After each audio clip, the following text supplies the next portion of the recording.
What's up guys, Dakota Perez here, and today I want to go over what exactly is Techwear. If you guys haven't hit subscribe already, then hit that subscribe button and turn on the bell notification so you get notified whenever I upload new videos weekly, and let's jump right in. Recently, Antoine made a video on the two separate sides of Techwear, and I thought it was a very interesting take on this phenomena that's occurring in the community, and he made a lot of great points, and I will touch on some of them and kind of just use this video as educational purposes because I think that there's this growing divide in people who are interested in techwear, and I think it's all due to a misunderstanding of what exactly techwear is. And I hope that this video can serve as a good baseline for people who want to understand what exactly this aesthetic and style is. I will be going over, generally, I would say, the main consensus of the techwear community of what techwear is, and I have a few points that I would like to hear your guys' opinions on, so just comment anything down below. I would love to hear the discussion that we can develop over this. So in the simplest terms possible, techwear is the marriage between function and aesthetics. And to break those two down more so, let's look at function first. So when you're looking at function, you want to account for the conditions that you're wearing these clothes in, because there's different forms of protection that you can run into and use in the techwear aesthetic and techwear wardrobe, and those types of different forms of protection are not the same for different conditions. So for example, when it's snowing, you're going to be wearing something different than if it's really hot outside. And a big reason why there is this divide in the first place is because all of this information and all this different things that are considered when it comes to a techwear aesthetic is just very convoluted, and it's a lot of information, and you can't really convey that in an image. That was something that I like that Antoine brought up a lot, that it's just very difficult to, portray this idea of what techwear is if you're just looking at a photo on Instagram under the hashtag techwear. And especially for younger people, I think that it's easier for them to fall into the side of techwear that is over the hyper aesthetics and just like sort of trying to achieve the look of techwear. Besides just protection from the elements and different conditions that you're faced with, you're also going to want an increased amount of mobility. So in my opinion, one of the best things about techwear pieces is, before I was into techwear, I never really noticed this, but once I started wearing techwear clothes, I found that normal clothes were more restricting. Overall, it's just hard to find a piece of clothing that fits you very well. Whereas with techwear clothes, there's a lot of times more accounting for movement and stuff like that in the patterns and designs themselves. So increased mobility is another part of performance that is something that you should be looking for when you're wanting to have a techwear aesthetic. The final aspect, which kind of covers all of performance in general, is materials. And you can go very, very, very in depth into materials, and I won't go into depth in materials today.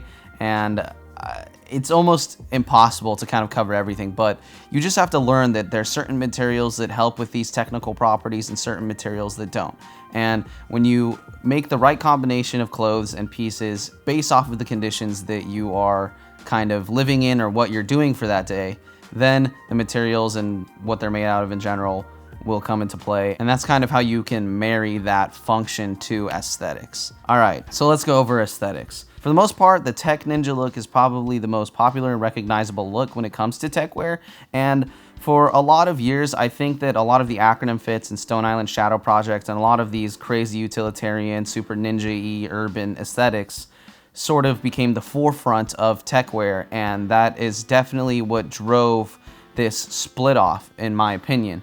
I think that because these types of aesthetics are so unique and different to other forms of fashion, then when it came to actually get into the aesthetics and people finding out that Acronym and Stone Island and these other brands are so expensive, in came the Taobao brands from Asia, and a lot of the times they try to achieve these aesthetics, but they do not take into account any technical properties really when it comes down to it.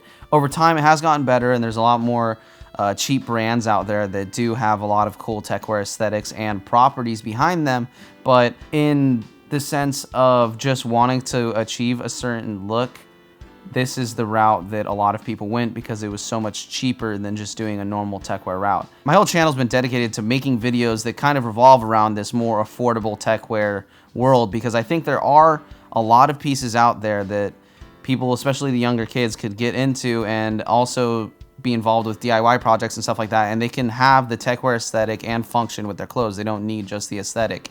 And I think that there's a divide between these different people in the community, because I think that the people who are very, very interested in the function aspect of the clothes kind of view the people who are just wearing things that are aesthetically tech wear, they view that as like lesser or not quite tech wear. This led to a very interesting thing that I saw within the enthusiast community on the subreddits and on the forums and things like that. Antoine mentioned that this happened to him on the Facebook page, and I've had this happen to me with almost all of my fits. You can also wear something that has functionality and also has technical properties to it, and if the aesthetics of the fit in general, or if how you pull it off and the way you're wearing it, if that is not generally like seen as a good execution of techwear, people will then accuse you of not actually wearing techwear, even though you will have technical properties to your clothes.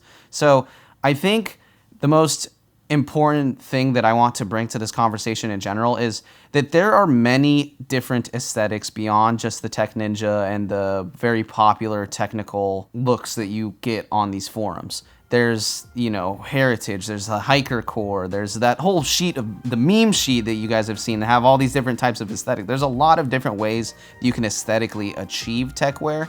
And I think in the beginning, it sort of leaned more towards the tech ninja stuff because that was what was the most coveted, because it was mostly like acronym and Stone Island type of pieces. And I think that that kind of steered people towards only accepting that kind of look as tech wear, where there's a lot of them. There's gray man, there's tons of them. And I think that in general, people can definitely achieve a lot of different aesthetics while also staying tech wear. And I think that's something that I would like to see be accepted a lot more within the community, because it's kind of goofy when people are going around trying to police what is and what isn't tech wear, when I think just the base core function and aesthetic marriage of both of those, I think that that's the most important aspect of tech wear. And, you know, straying away from either one of those sides, you kind of get put into separate camps, and then it kind of can lead to this just conversation that we're having today. I think that, you know, it makes sense for there to be resentment for people on either side of the spectrum, but I think that we could all coexist and, you know, enjoy this aesthetic and enjoy the brands and everything that comes with techwear, because it is such a vast and wide world of fashion, and it's really interesting, the things that I've learned over the years. And I think that if everyone could possibly see that they could wear something that would help them with what they're doing in terms of physical activity, or just feel more comfortable in the way it feels and receive more protection from the elements, I think that every single person could benefit from this. Not just people that want to look like urban ninjas, or dudes that want to keep it super low profile and super utilitarian. You know, it's just, we can coexist in this world and, you know, move forward together. And the larger the community is, the more opportunities that businesses will have to sell different things. And now we've seen over the years a lot more budget-friendly options, like I've said before. So this is definitely the best time to get into techwear. It's the most popular ever, and I think that if you consider everything that I've shared in this video, I think you have a better understanding of what exactly techwear is. In the perfect world, to me, I think that it would be best that people can just accept other aesthetics, learn from one another, and, you know, just build each other up in the end, because there's no need for people to just kind of resent one side over the other.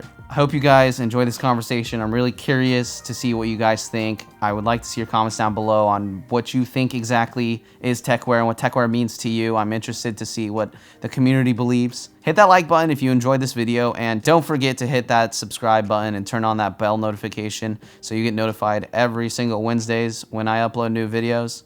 And until next time, stay Gucci.